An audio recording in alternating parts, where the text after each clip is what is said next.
Hai semua, hari ni kita orang ke IKEA lagi sebab kita orang nak shopping perabot.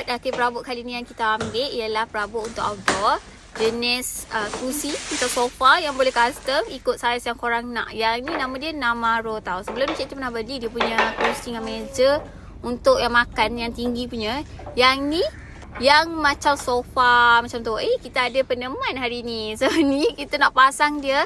Simple je, cara pasang senang sangat sebab dia macam satu, lepas tu dia repeat saja. Kita ada 4 set dekat sini. And then ni dia punya belakang dia ni Cik tak beli untuk semua bahagian. Cik beli just macam bentuk macam ni. And then Cik gabung dia biar nampak macam L shape. Korang nak buat bentuk U ke, bentuk L ke, bentuk manjang ke, tak kisah. Dia juga ada dia punya cushion tau. Kalau korang tak nak duduk macam ni kan, takut lengah kan. Tapi Cik tak beli, tunggulah next time. Sebab tu Cik beli IKEA. Dia boleh beli runcit dia. Ni dia, kita punya kerusi cantik kan.